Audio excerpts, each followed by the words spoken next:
What is going on, y'all? It is the Caveman back at it again with another video. I know I'm a little late to the party with this video. I just got out of a 14-hour car ride home from my vacation. I'm finally home. This is the first video I've recorded in over a week, so I'm just getting back into the groove of things. But we finally, for the first time in what feels like an eternity, got to see Buffalo Bills football once again on our televisions. Oh my God. Boy, did it feel amazing just to know that the Bills were playing Friday night. Just all of Friday, everybody was so freaking excited to know the Buffalo Bills were going to be on their televisions. It was just such a great feeling. I know we all watched the game. I just want to give you my thoughts on what I saw from a couple different players Friday night. But before I do that, you guys know the drill around here. Mott's applesauce. If you're ever hungry, thirsty, whatever it might be sure to consume your Mott's applesauce. You have the Caveman guarantee. I promise it will never fail you. Let's get right into it. We had a preseason thriller, 16-15 victory over the Detroit Lions in week 1 of 3 in the preseason. It was quite the game, you know. It kind of came down to the wire. Preseason doesn't get that exciting, but I think that's as exciting as it's going to get. Now, I understand that it was just the first week of preseason football. I'm not going to sit here and overreact to what I saw. I'm not going to get too hyped up, even though it's very hard not to. It's just preseason, people. Let's remember that. It was very exciting, but week 1 of football is a lot different than week 1 of preseason. So first, I'm going to address Josh Allen wearing that fantastic bucket hat. Not only was it a great bucket hat because Josh Allen was wearing it and he looked great in it, it's just a cool-ass bucket hat, and I think everybody in Bills Mafia wants that damn hat now. But more importantly, let's talk about the guys on the field who really showed out. Let's start on the defensive line with Gregory Rousseau. Groot himself had himself quite the day. Groot had quite the NFL debut, and he wasn't going up against any other offensive tackle. He was going up against Penei Sewell. He was the #1 offensive tackle that was taken in the 2021 NFL draft by the Detroit Lions. He's supposed to be one of the best tackles that we've seen coming out of college in a while,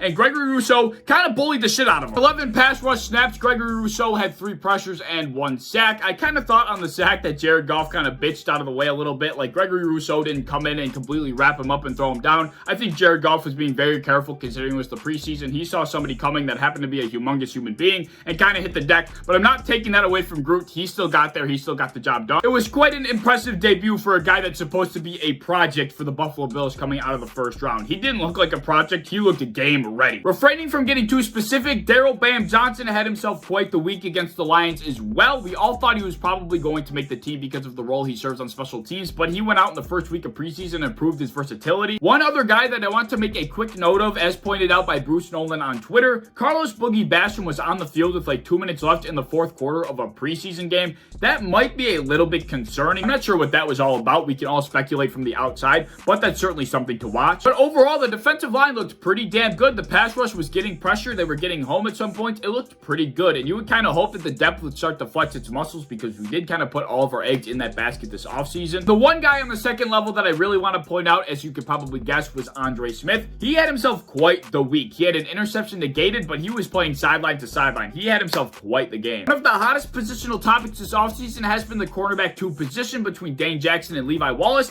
It was kind of underwhelming. Neither guy did very much. Dane Jackson was all right, I guess. Levi Wallace was reliable for the time he was out there. He did have a pass breakup in the back of the end zone, which arguably could have been pass interference, but nevertheless, he did all right. For a battle that's supposed to be very tight, neither guy did very much to separate themselves from the other dude, so I guess we'll see what happens with that in the next coming weeks. As I mentioned earlier, the game did end in relatively thrilling fashion thanks to Jake Fromm running the 2-minute drill. A connection to Marquez Stevenson down the sideline would set up the Bills in field goal range to eventually hit the game winner from Tyler Bass. You know, Jake from State Farm really didn't do all that much. Didn't look great. I mean, he did make that pass. He did kind of win the game for us, but that wasn't all that impressive, let's be honest. Of all 3 quarterbacks, Davis freaking Webb looked the best. Mitch Trubisky really, I think he only passed the ball twice. Davis Webb did pretty damn well, and Jake Fromm just, you know, he really didn't do much of anything. Davis Webb was the quarterback to write home about. I'm really not too concerned about the backup quarterback position. I think we're pretty secure in that aspect. The part I've really been itching to talk about was how good the offensive line looked early on, especially in front of Devin Singletary. They were blocking for Devin, and Devin was making cuts. He was pushing through linebackers. He was pushing through secondary players. He was playing amazing. Devin Singletary showed that he could be a running back 1. I know I'm not the only person in Bills Mafia that's been preaching this story, but Devin Singletary should be our guy. It's so frustrating that he's not. All throughout the offseason, I've made video after video. I've appeared on different podcasts and different live shows talking about why I think Devin Singletary deserves to be the starting running back for the Buffalo Bills. I think he's far and above better than anybody we have in our backfield. He can cut on a dime. He's very strong. He may not be the fastest dude, but he can certainly break tackles. He's extremely elusive. He was 3 injured games away in his rookie season from having a 1,000-yard year in his rookie season. I mean, it doesn't get much better than that. We go out and draft Zach Moss. Not sure why. His carries get cut in half.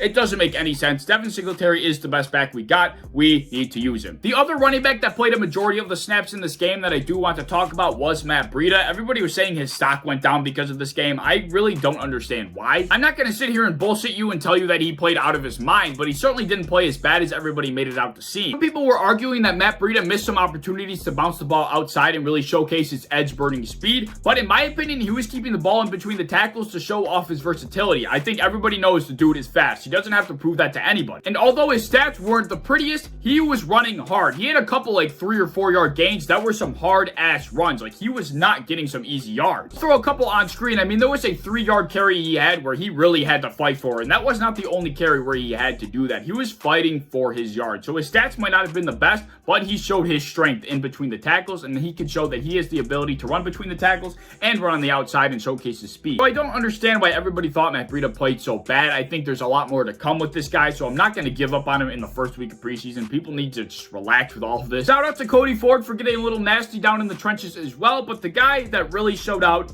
in the preseason for a very bad reason was Bobby Hart.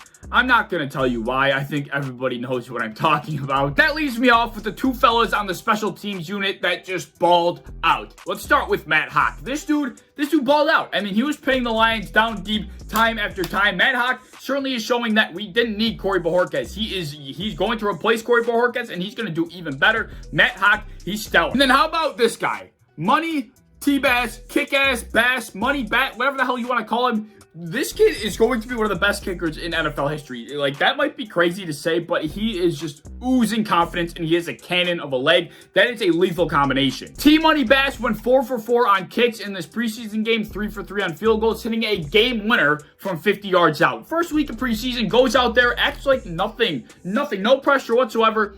Boots a 50-yarder for the game at the buzzer.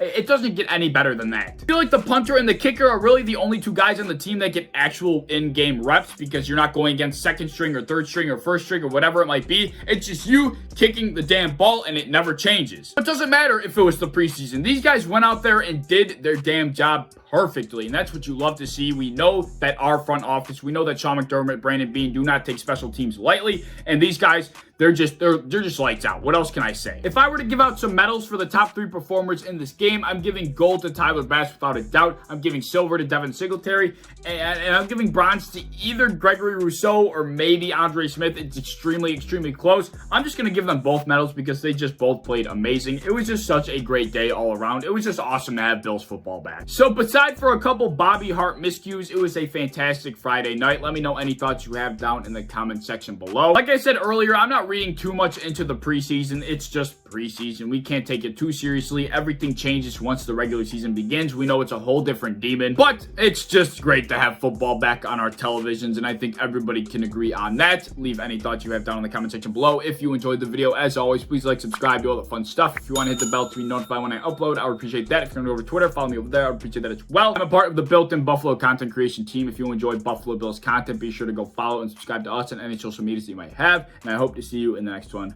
Peace.